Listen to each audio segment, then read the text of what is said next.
छत्तीसगढ़ में कानून व्यवस्था लचर हो गई है। सरकार से कुछ भी संभला नहीं जा रहा है। विपक्ष भी वही आरोप लगा रही है, विपक्ष भी वही कह रही है कि पहले बलौदाबाजार, फिर कवर्धा का लोहारीडी और अब सूरजपुर। कानून व्यवस्था बिल्कुल लचर हो चुकी है। कानून का डर लोगों में नहीं है। जनता खुद फैसला करने के लिए मैदान पर आ गई है। शेख तालिब रात में पेट्रोलिंग पर गया हुआ था और सुबह जब अपने घर लौटा तो दोनों गायब मिले। पत्नी गायब थी, साथ में बेटी भी गायब थी। लेकिन घर में जो हालात था, जो घर का मंजर था, वो देखकर उसके होश उड़ गए और उसके बाद उसने जब खोजबीन की, कुछ देर बाद पता चला कि घर से 5 किलोमीटर दूर उसकी बेटी और उसकी पत्नी का शव मिला। शेख एक सच्चा ईमानदार आरक्षक था और लगातार सक्रिय रहने वाला पुलिस का एक हेड कांस्टेबल भी था। हालांकि इस घटना के बाद से जो है इलाके में सनसनी भी है और पुलिसकर्मियों में रोष का भी माहौल हो कि शेख तालिब के परिवार को क्यों टारगेट किया गया।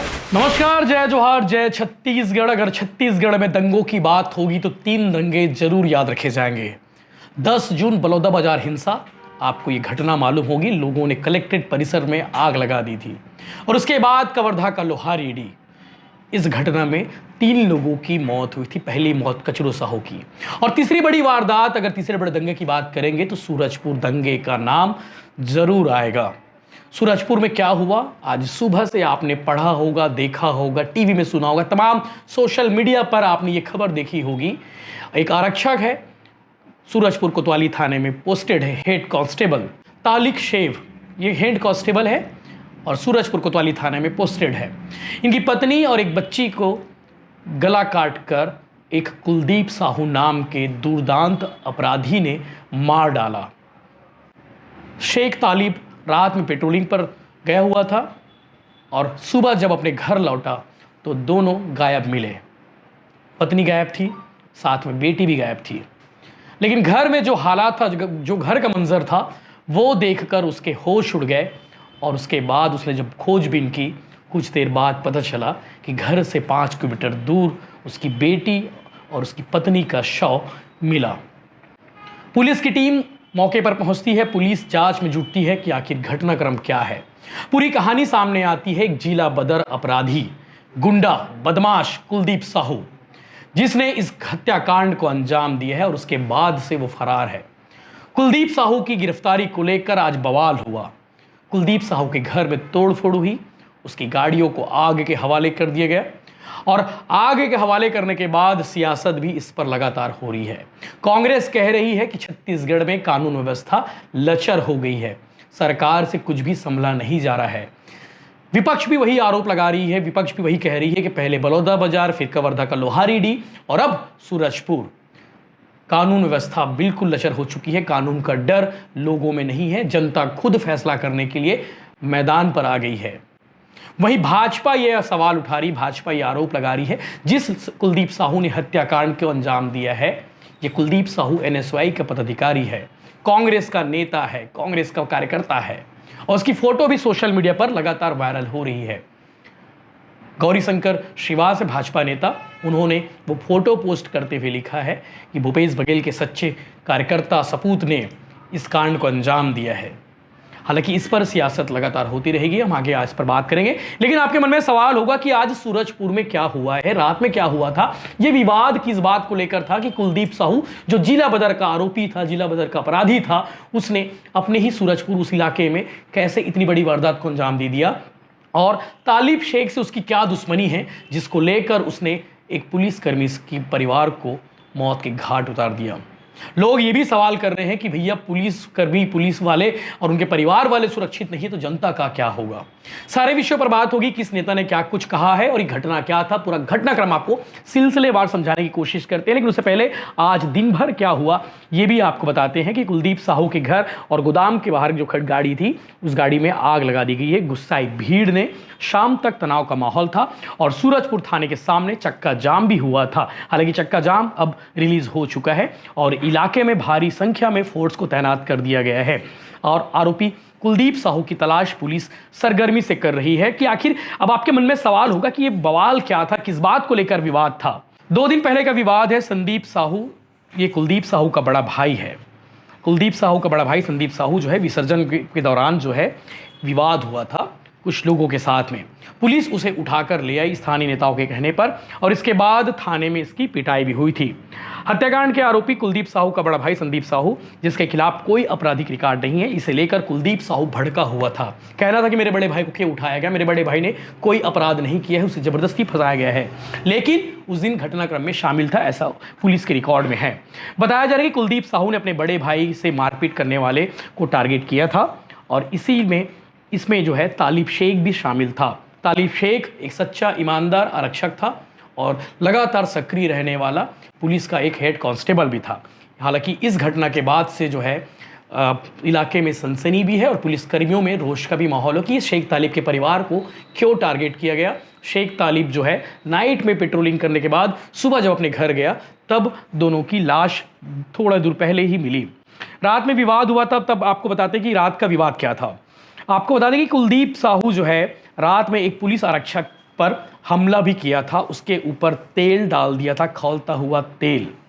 और जब पुलिस उसे ढूंढने के लिए पहुंची, उसमें ढूंढने वालों में शेख तालिब का भी नाम था और शेख तालिब जो है अपनी टीम के साथ उसे ढूंढ रही थी। तभी उसका जो है सामना फिर से हो जाता है शेख तालिब से। कुलदीप साहू के ऊपर जो है कुलदीप साहू के पैर में शेख तालिब ने कार चढ़ा दी थी और उसके बाद शेख तालिब के घर पहुंच जाता है कुलदीप साहू और उसके बाद की बेटी और उसकी पत्नी पर जो है प्राण घातक हमला करता है। तलवार से उसका गला काट देता है और शव को फेंक देता है 5 किलोमीटर दूर। जब नाइट पेट्रोलिंग कंप्लीट करने के बाद जब अपने घर पहुंचता है तो लहूलुहान ये मंजर देखकर वो हैरान हो जाता है।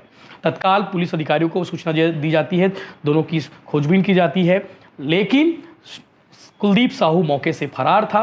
उसे ढूंढने के लिए अभी तक पुलिस लगी हुई है। आपको बता दें कि ताबिल शेख सूरजपुर रिंग रोड के पास किराए के मकान में पत्नी मेहू फैज़ और अपनी बेटी आलिया शेख के साथ रह रहे थे। रविवार रात हेड कांस्टेबल नाइट पेट्रोलिंग से वापस लौटे तो पूरा घर लहूलुहान था। पत्नी और बेटी लापता थी और यही माना जा रहा था कि जिला बदर हो चुके बदमाश कुलदीप साहू ने इस हत्याकांड को अंजाम दिया है और रात में ही उसने पुलिसकर्मी पर खौलता हुआ तेल भी डाल दिया था। वारदात के बाद गाड़ी से भाग रहे आरोपी का पीछा भी किया गया और उसने पुलिस पर फायरिंग भी की, ये भी एक खबर है। इधर घटना से पहले आरोपी के घर वाले कहीं चले गए थे। भीड़ को कंट्रोल करने के लिए एसडीएम जगन्नाथ वर्मा भी मौके पर पहुंचे थे। उनके साथ मारपीट हुई और थाने का घेराव भी हुआ। तनाव के हालात को देखते हुए शहर में पुलिस बल तैनात कर दिया गया है। अब आपको बता दें कि विवाद की जो शुरुआत है वो कहाँ से हुई। कुलदीप के बड़े भाई से विवाद की शुरुआत हुई थी। विवाद की शुरुआत 4 दिन पहले शहनाज अख्तर के जगराता कार्यक्रम हुआ था। आरोपी के भाई संदीप साहू का नवापारा के रहने वाले कुछ लड़कों से विवाद हुआ था और उसके बाद उसे पकड़ा भी गया था। 2 दिन बाद संदीप साहू को गिरफ्तार कर लिया गया था। उसके बाद उसकी पिटाई हुई थी और इसी बात को लेकर जो है कुलदीप साहू भड़का हुआ था और इस बवाल के बाद जो है सियासत भी हो रही है। सियासत होना लाजमी है क्योंकि आरोपी कुलदीप साहू जो है उस कुलदीप साहू की फ़ोटो आप कांग्रेस नेताओं के साथ देख सकते हैं। उसका बाकायदा सोशल मीडिया पर पोस्ट भी है। पूर्व मुख्यमंत्री भूपेश बघेल को वो जन्मदिन की बधाई भी देते हुए दिख रहे हैं और नीचे नाम पे लिख रहा है छत्तीसगढ़ NSY। हाँ, इस पर जो है भाजपा नेता जो है आपको बताते हैं कि गौरीशंकर श्रीवास उन्होंने एक पोस्ट किया है। बधाई हो भूपेश बघेल जी, आपके सूरजपुर के सच्चे सपूत ने एक कांस्टेबल की पत्नी और मासूम बच्ची को मौत की घाट उतारकर सच्चे कांग्रेसी होने का सबूत दिया है। इस पोस्ट के बाद बवाल भी मचा हुआ है। इस पर जो है सरकार से भी सवाल किए जा रहे हैं, वहीं कांग्रेस भी इस पर बयान जारी कर रही है। सरकार की ओर से जो है इस पर डिप्टी सीएम अरुण साव ने कहा है कि जिस पार्टी ने प्रदेश की कानून व्यवस्था की दुर्दशा को चिंता करने की जरूरत नहीं है, जिस राज्य सरकार कानून व्यवस्था को लेकर गंभीर है, जहां अधिकारियों की लापरवाही की बात सामने आ रही वहां अफसरों पर कार्रवाई भी हो रही है। प्रदेश में इसे लेकर मजबूती से काम किया जा रहा है, ये भी एक विषय है। वहीं सूरजपुर के NSY के जिला अध्यक्ष CK चौधरी ने बकायदा वीडियो जारी करते हुए कहा है, कुलदीप साहू मेरी कार्यकारिणी में नहीं है। यह मेरी कार्यकारिणी का 3रा साल है। जिस गाड़ी में डेड बॉडी लेकर गया था पता चला है कि उसमें NSY जिला अध्यक्ष लिखवाकर घूम रहा था, लेकिन NSY को किसी कार्यकारिणी में नहीं है, ऐसा कहना है। ऐसा पलड़ा झाल लिया है जिला अध्यक्ष वहाँ के चौधरी साहब ने। उनका कहना है कि भैया हमारे इसका कोई संबंध नहीं है, लेकिन कई सारी फोटो देखेंगे तो आपको लगेगा कि वाकई में वो कांग्रेस का कार्यकर्ता है, नशे के पदाधिकारी है। पूर्व मुख्यमंत्री भूपेश बघेल ने क्या किया है, क्या कहा, ये भी आपको बताते हैं। ये क्या हो रहा है हमारे छत्तीसगढ़ में, बाकायदा पोस्ट किया उन्होंने, लिखा है ये क्या हो रहा है हमारे छत्तीसगढ़ में। लगने लगा है शांति का टापू कहे जाने वाले हमारे प्रदेश से कानून नाम की चीज समाप्त हो चुकी है। सूरजपुर में प्रधान आरक्षक की पत्नी और उसकी बेटी की हत्या कर दी गई है। उसी हत्यारे ने इस घटना से पहले एक आरक्षक पर गर्म तेल उड़ेला था। उन्होंने आगे क्या कहा ये भी आपको बताते हैं। जनता के मन में कानून व्यवस्था और सरकार से पूरी तरह विश्वास इस कदर उठ चुका है कि जनता अब स्वयं न्याय के लिए निकल पड़ी है। वहीं घरों में आगजनी की घटनाएं सुनकर मैं व्यथित हूं, ऐसा कहना है पूर्व मुख्यमंत्री भूपेश बघेल का। कांग्रेस के प्रदेश अध्यक्ष दीपक बैज ने भी इस पर बयान दिया है। उन्होंने कहा है कि सूरजपुर कोतवाली के प्रधान आरक्षक की पत्नी बिटिया की हत्या छत्तीसगढ़ में लचर कानून व्यवस्था की वजह से बिगड़े हालातों को दर्शाता है। जहां पुलिस कर्मियों के परिवार सुरक्षित नहीं है, वहां आम जनता के लिए जीवन कितना कठिन हो सकता है, ये भी उन्होंने सवाल उठाया है। वहीं पूर्व डिप्टी सीएम टीएस सिंहदेव ने भी सुरक्षा व्यवस्था पर सवाल उठाते हुए कहा है कि उन्होंने बकायदा एक्स पर पोस्ट करते हुए लिखा है कि जब पुलिस और उनका परिवार सुरक्षित नहीं है तो आम लोगों का क्या होगा।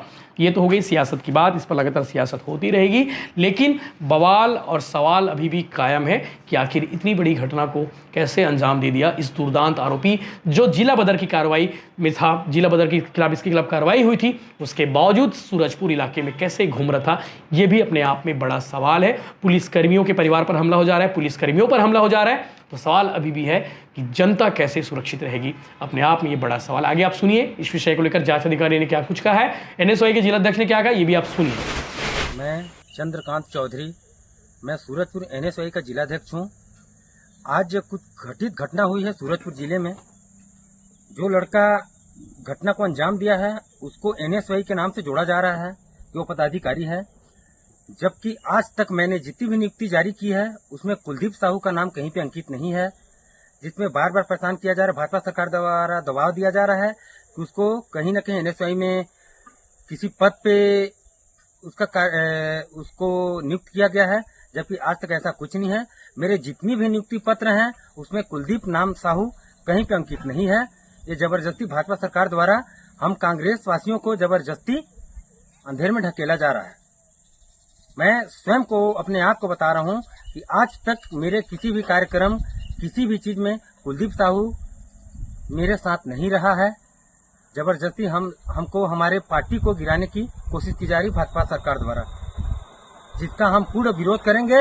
अगर मौका मिला तो जो अपराधी है उसके विरोध में हमेशा खड़ा रहूंगा, डट कर खड़ा रहूंगा। कांग्रेस पार्टी ने 5 साल में राज्य की कानून व्यवस्था की दुर्दशा की, उसे चिंता करने की जरूरत नहीं है। राज्य सरकार कानून व्यवस्था को लेकर पूरी तरह से गंभीर है और जहां कहीं पर भी कोई घटना हो रही है ठोस और मजबूत कार्यवाहियां हो रही है और जहां पर अधिकारियों की लापरवाही मिल रही है उन पर भी कठोर कार्यवाही हो रही है। सरकार कानून व्यवस्था से किसी तरह कोई समझौता नहीं करेगी। कल रात 13 तारीख को दुर्गा विसर्जन के कार्यक्रम के लिए थाने और सभी स्टाफ लगे हुए, तो उसमें हमारे सूरजपुर कोतवाली में पदस्थ तालिब शेख 286 नंबर प्रधान आरक्षक की भी ड्यूटी थी, वहीं पे लगे हुए थे। और इसी बीच एक हमारे आरक्षक के ऊपर यहाँ के जो निगरानी बदमाश कुलदीप साहू के द्वारा जो खौलते तेल को डालने की घटना हुई थी उसके पता तलाश करने के लिए रुके हुए थे। उसी बीच में ही हमारे स्टाफ को जब उनको पता तलाश के लिए गए तो वहाँ पर उनके ऊपर गाड़ी चढ़ाने का भी प्रयास किया गया और उसकी खोजबीन में पुलिस लगी हुई थी। उसके बाद सब कार्यक्रम होने के बाद प्रधान आरक्षक तालिब शेख अपने किराए के मकान में जब गया तो घर के दरवाजे टूटे हुए थे और अंदर गए तो पूरा कमरा खून से लथपथ पड़ा हुआ था और वहाँ पर उसकी पत्नी और बच्ची रहती थे, दोनों ही गायब थे। तो दोनों वहाँ पर कुछ नहीं मिले। तो एक बड़ी अनहोनी की आशंका उसी समय से हो गया था। रात में जैसे ही मुझे सूचना मिली मैं भी घटनास्थल जाके सारी चीज़ों को देखा, रात भर घेराबंदी की सारी चीज़ें, और कुछ संदेही गाड़ियों को हमने पीछा करके दौड़ा के उसको पकड़ा भी, जिसपे उसमें ब्लड स्टेन लगे हुए हैं और उसके आधार पर जो संदेही जो कुलदीप साहू जो निगरानी बदमाश है उसके द्वारा ये घटनाकारी की जानकारी प्राप्त हुई है। और चूँकि तालिब शेख प्रधान आरक्षक की पत्नी और बच्ची का उसको नशा या नहीं उपस्थिति वहाँ थी, तो हम रात भर खोजबीन किए। तभी सुबह हमको पता चला कि ग्राम पीढ़ा जो सूरजपुर से 4 किलोमीटर के दूर है आउटर में, उनकी डेड बॉडी को यहाँ पर फेंक के आरोपी यहाँ से फरार हो गया है। अलग अलग हम पूरे ज़िले भर में टीम बनाए हैं और हमारी टीम अलग अलग जगह पर रवाना हुई है। जहाँ कहीं भी होगा हम उसको निकालेंगे। चूँकि ये पुलिस परिवार के ऊपर हमला है और ये इस तरीके के मतलब ऐसी आतंकी गतिविधियाँ पुलिस किसी भी ढंग से बर्दाश्त नहीं करेगी। और ये हम इतने विपरीत परिस्थिति में, विषम परिस्थिति में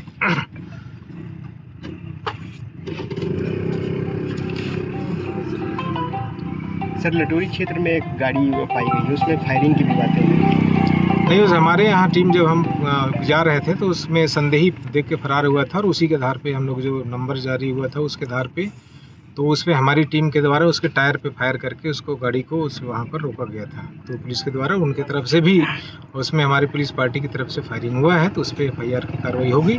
और चूँकि ये हमारे पुलिस परिवार पे जिस ढंग से हमला हुआ है तो इस चीज़ को पुलिस उसमें बहुत ही गंभीरता से लेगी और उसके खिलाफ हम सख्त कार्रवाई करेंगे। सर, जो स्थानीय लोग हैं वो उसके मकान को तोड़ने की बात कर रहे हैं, अवैध अतिक्रमण के बारे में नियमानुसार जो भी कार्रवाई होगी उसमें कार्रवाई होगी।